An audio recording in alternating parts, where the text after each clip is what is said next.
Small Business Mornings is on the air. I'm Pat Miller, the Idea Coach, and it is Wednesday.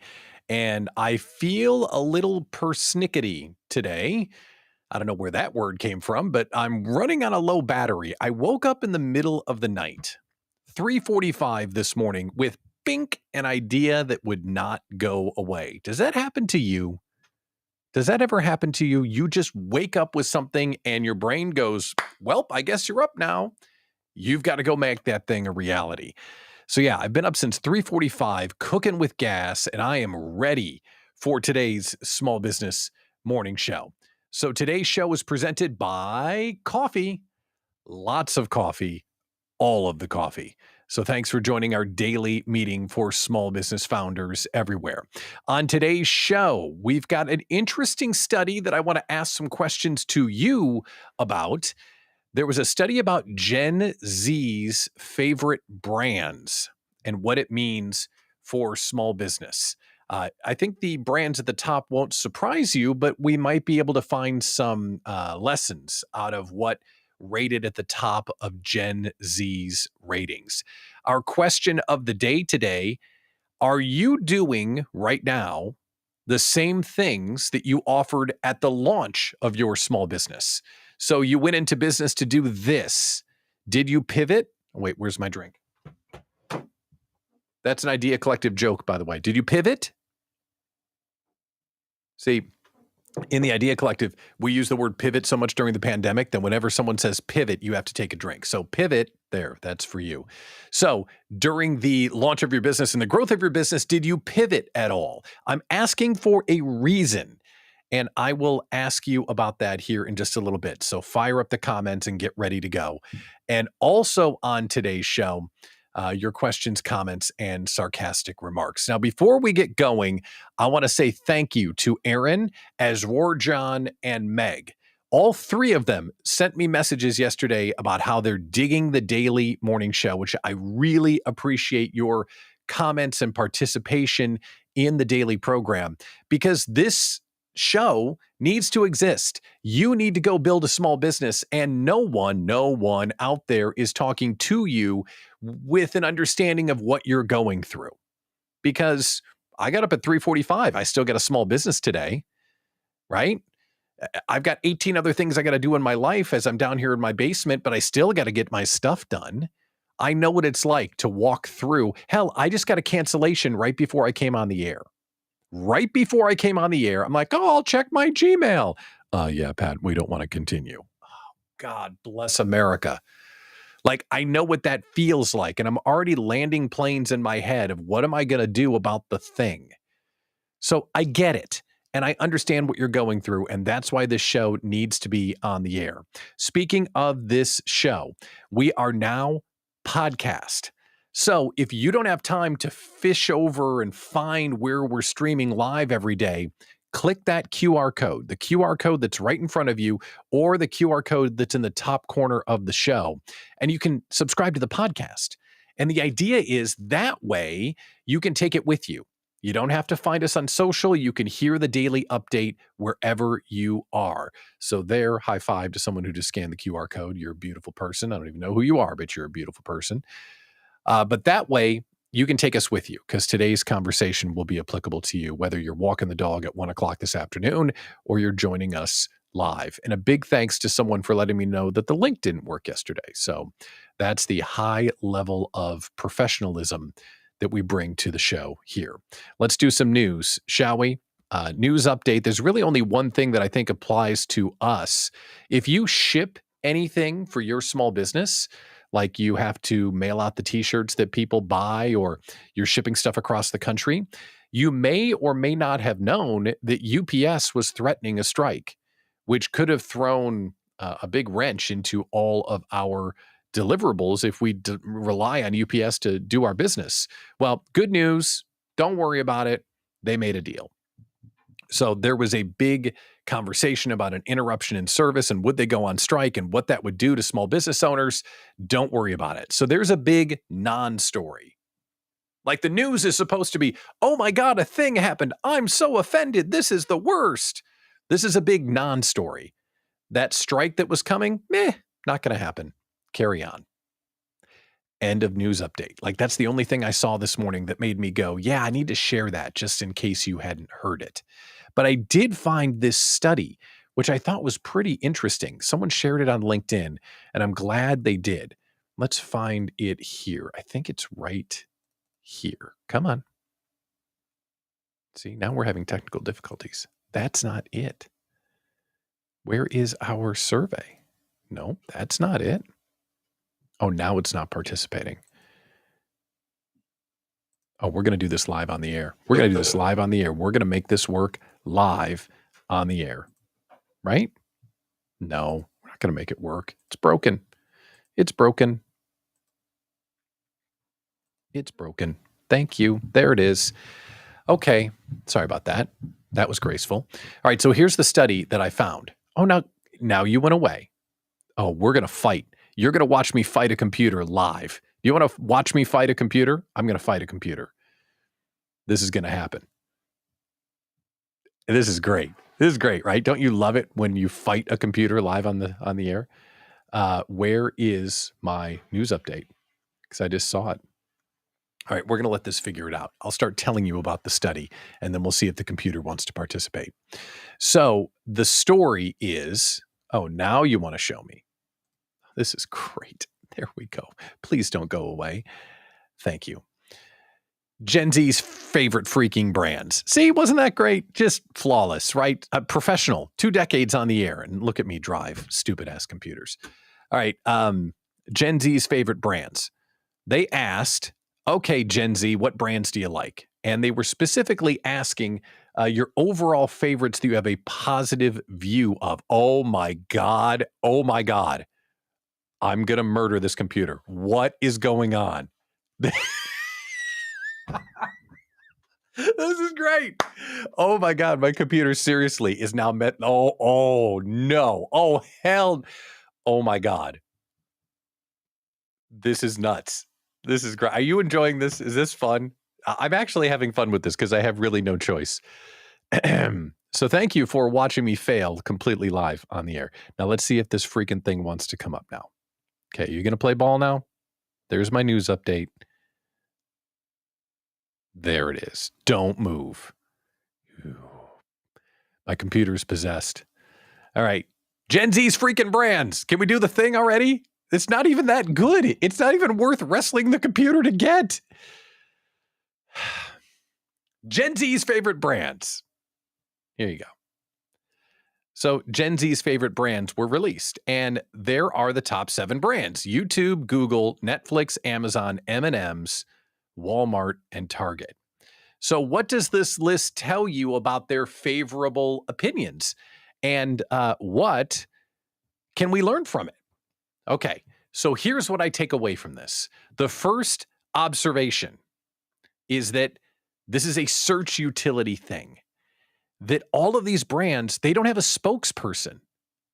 Look at all those, besides the M&Ms. They're delicious, and the peanut butter ones are the best, and yeah.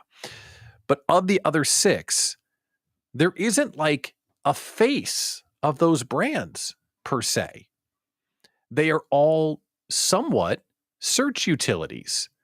They are all tools. They're almost the window to the world for Gen Z, like the dashboard of their life. Isn't that interesting? I find that really interesting. When I think back to maybe when this study would have been taken when I was 20 years old. 20 years old. So basically, literally pre-internet. That's how old I am. Maybe Nike would have been up here in the top 10. And we could all say, oh, Michael Jordan, right? There was a name and a face and a personality to it. But now these search utilities, these brands that connect us with brands, are the most favorable and admired. Isn't that interesting? So the biggest creator in the world, Mr. Beast, isn't number 1. YouTube is number 1. But you use YouTube to get connected with the voice. It is a layer almost. And all of these brands, Google, Netflix, Amazon, even Walmart and Target, on their own are connection products that deliver what people want through them.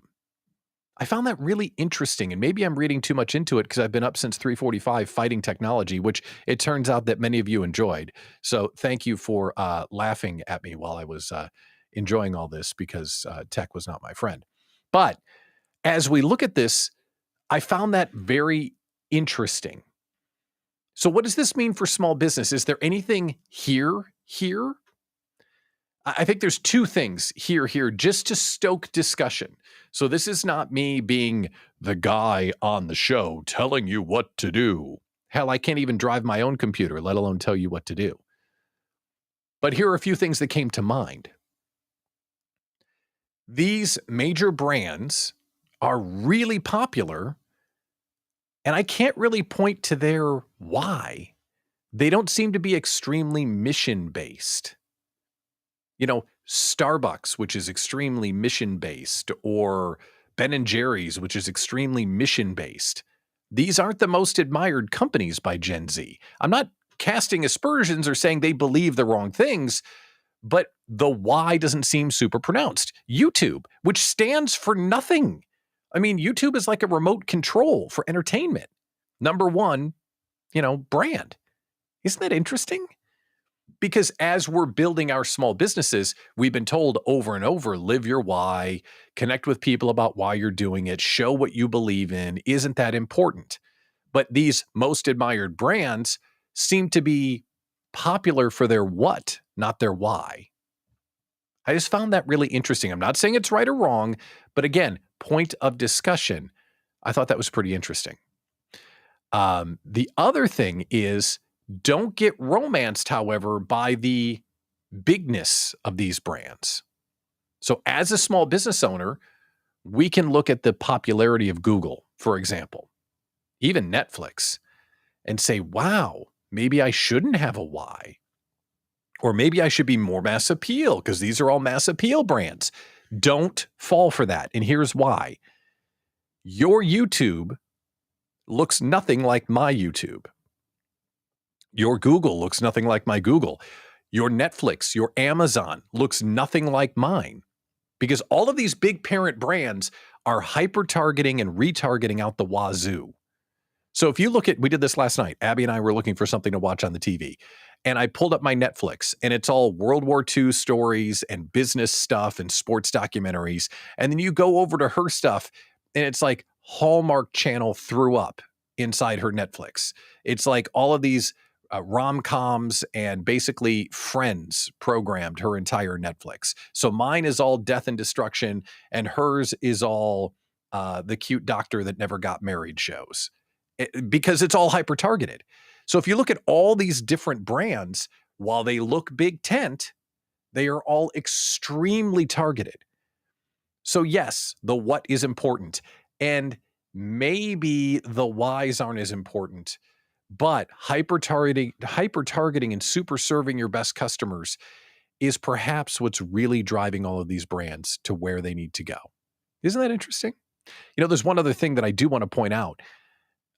This may be Gen Z behavior. So if Brad Herta was with us, I would invite him to call in because he's really an expert on how these generations behave. But Gen Z's behavior, they're being noted as self-driven and pragmatic. And all these brands are kind of utilities that tell you where to go and how to get what you need.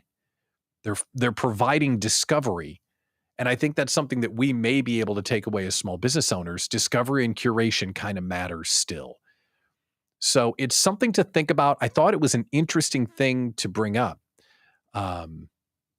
because it looks on the surface that being neutral and mass appeal is good. But for small businesses, we can't do that. We have to remain disciplined and hyper-targeted to make sure that we're providing a service that no one else can provide, because it's something that we need to do to live. Okay, there's two other things I want to share. One that will make you go, hell yes, and another one that made me laugh. So here's the other piece of news that I wanted to share. This one I thought was great. You can pick my brain after you pick your payment method. Right? Can I get a hell yes? Can I get a hell yes? Right? Just absolutely perfect. You can pick my brain after you pick your payment method. Yes. Amen to that. And the other meme that I have to share, and for those of you that are listening to the replay on the brand new podcast that we've launched, and here I'm going to do the blatant plug before I put this up here. We are now streaming our podcast every day of this show. So we stream it live and then we deliver the podcast so you can take it with you wherever you want. Click that QR code and you'll be able to take the show with you anytime, anywhere. Blatant plug. Okay. So if you're listening to us on the audio replay, you won't be able to hear or see this, but it did make me laugh. And it's kind of morbid. So just give me a little space here. Okay. I thought this one was funny. So the killing of 5 bald men in Mozambique is linked to a new superstitious belief that bald men have gold in their head.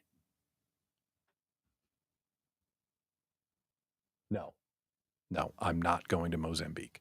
That's not a thing. That terrifies me. People actually think, I don't want anyone to think that. There is no gold inside here. Please, I got enough problems being bald. I don't need an additional problem that people think there's some treasure that's hidden up inside there, because there's not. So I just mentioned that we are now a podcast for your convenience. So thanks to those of you that are scanning a QR code so you can get the digital feed. And Supreme Gecko watching us on YouTube. What's up, Geck? Good to see you. Appreciate it. And thanks to everyone else that's tuning in this morning.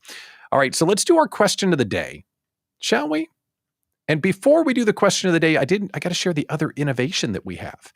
So we decided we know now why people don't call into the show, because you can call into the show. The reason why people don't call into the show is because you're not camera ready. So we are adopting a no camera call-in policy. So if you want to be a part of the show, you can click the link, join the show, no guilt and shame for just being an audio-only caller. That way we can hear your questions, comments, and sarcastic remarks. So that is another new thing that we've adopted here on the show. Okay, question of the day time. Let's do it. Where's my question of the day? Here it is. Question of the day. Are you offering the same products that you launched with? Think back to when you launched. How long ago did you launch? Put in the chat, how long ago did you launch? 1 year? 4 years? 5 years? Just celebrated 5 years. High five. My wife Abby's now going on year 12. She's like 11 and a half, which is unbelievable. So think back to when you launched, and maybe you just launched 6 months ago. Are you still offering the same products that you offered at launch, or did you pivot? Pivot, drink, pivot. Okay, so let's see here. We got 13 years in the chat. Good to hear. Good to hear. Oh, and Gak, come on now. Calling in without a camera would be perfect. Everyone says as a face for radio. As a radio guy, I can represent that. I mean, I'm offended. Come on, Gak. That's not cool. And we've got another listener that's in year 1. So props to you. Okay, so are you offering the same products that you offered at launch? And there's a reason why I'm asking you this. I am not offering the same products that I offered at launch. I started my business 5 years ago with client number 1, Sarah Nowacki. What up?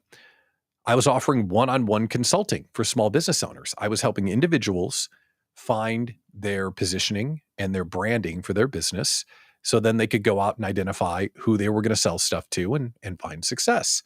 And I was doing one-on-one work, basically trying to make a go of it for the first year or two.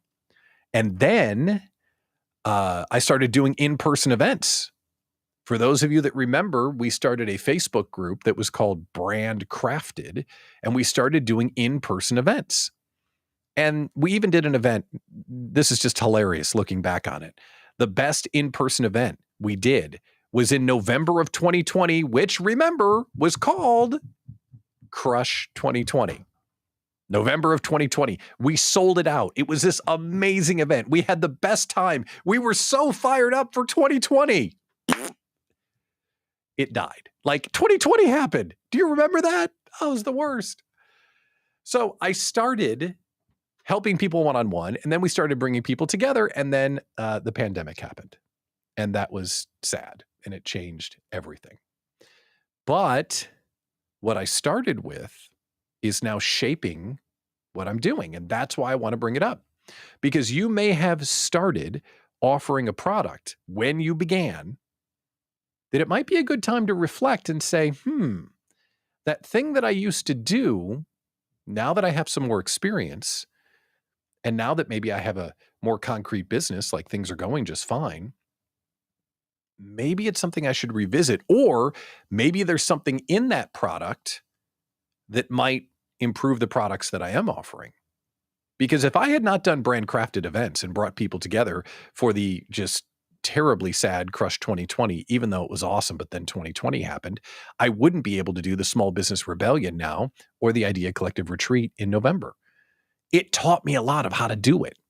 So by dipping back into the things I used to do, I'm now able to do the things that I do. So I'm curious, what did you used to offer that you don't offer anymore? And this is a thought exercise. Maybe it's something that you should revisit. And there are reasons why. Because maybe the original product comes from a place of talent and joy and energy that you've walked away from. Because I've seen it with Idea Collective members. I've seen it with other small business owners. They start getting paid to do something, and getting paid is good. And as you start to get paid for something, ooh, there's money down this path. I'm going to keep going this way. And then you wake up and hate your job. You wake up and hate your clients. You wake up and realize you're doing something that is not in alignment with why you started your business. That's why this conversation is valuable. And another thing that might happen if you revisit your own products, your old products, is that now that you have your overhead covered, the lights are going to stay on, everything's fine. There might be something from that original inspiration that could be a high profit margin because you don't have to price it in a way that keeps the lights on. Do you know what I mean? Maybe the way that you started that new product or service could be a luxury product where before it was a budget product. Or it could be a digital product where before it was an in-person product. There's something here in this thought exercise to revisit what started off the business. Because for all of us, we got into the business to do something, and then the business took us where it took us, right? We did something to try and survive.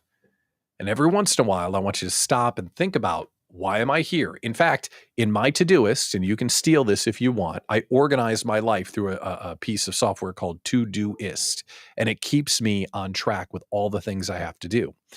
And every 3 weeks, someone taught me to put in a reminder that says, what do I love the most about my business right now?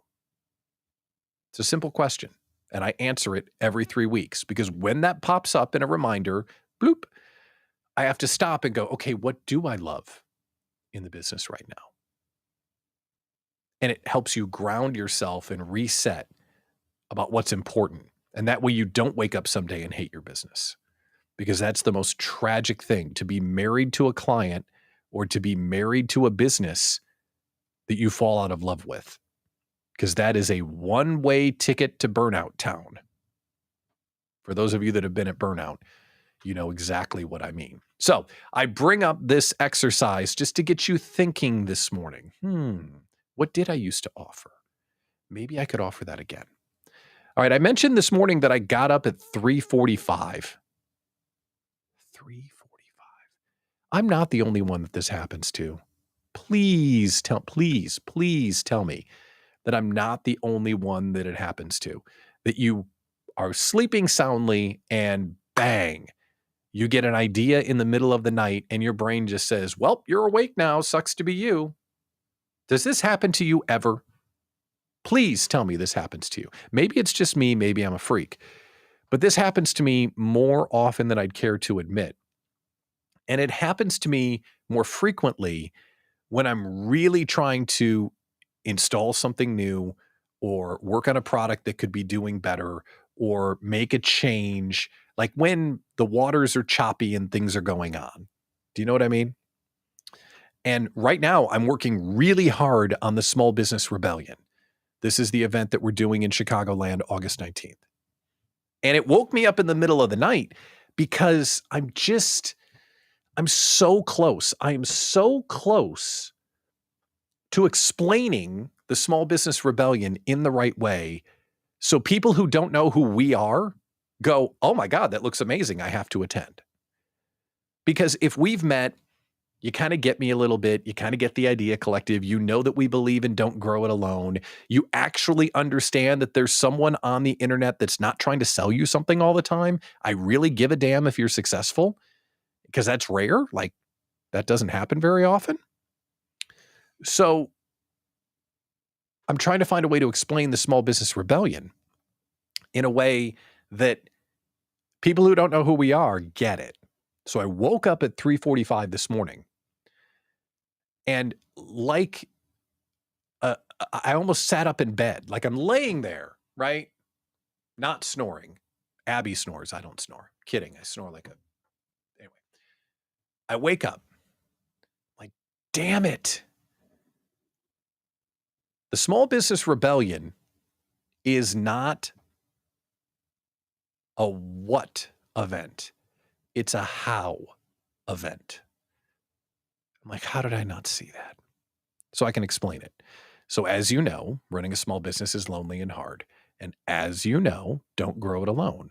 And you know that the big benefit of attending the Idea Collective Retreat or the Small Business Rebellion will be meeting all the other entrepreneurs that are there, so you're no longer walking by yourself. We all know that's the big benefit. But if you walk up to someone who you don't know saying, hey, will you be my friend? They're like, hey, go away, right? You can't lead with be our friend. That doesn't work. So I had the realization that this is a how event, not a who or a what event. So this morning, 5:30, I come down, chugging coffee, hammering on the website, smallbusinessrebellion.com. Working out, okay, well, how do they build their business? And the idea is it's about time, money, and real relationships. And I need to lead with time, money, and real relationships. And it just made it click a little bit. So if you're not familiar with what the Small Business Rebellion is all about, it's one day in Chicago. Mike Michalowicz, the author of Profit First, will be in person doing 2 keynote speeches for us.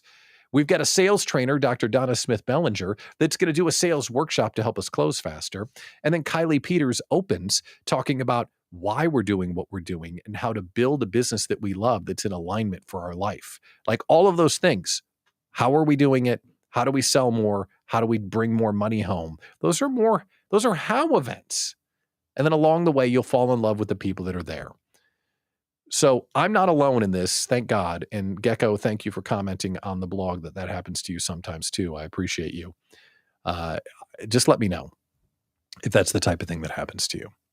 All right, let's get into the big finish here. Do you have any questions, comments, or sarcastic remarks that you want to share before we log off and drift off into a Wednesday? Here's what the rest of my day looks like. I'm going to log off from this, and then we will take our audio recording and we will put it up on the minty fresh, brand new Small Business Mornings podcast feed. So that way you can listen to this show whenever you want. So thank you to those of you that have scanned the QR code. And then I'm going to race over and practically hold Starbucks at gunpoint before I get my cappuccino. I need some coffee this morning to make it through the day. It's definitely going to be a pot and a half and a cappuccino kind of day. So if we have a meeting later on today, sorry about you, because I've got some things to do. But I appreciate you tuning in today, because I'm trying to make this live show happen.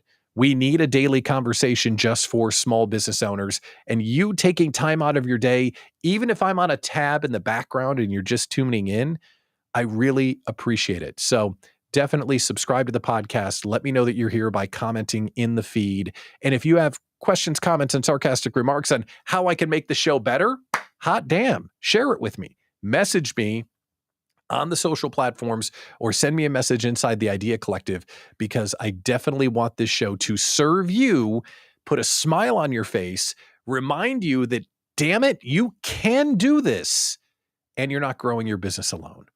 That's the theory of the show. I'm Pat Miller, the Idea Coach. I appreciate you tuning into Small Business Mornings. We'll see you tomorrow.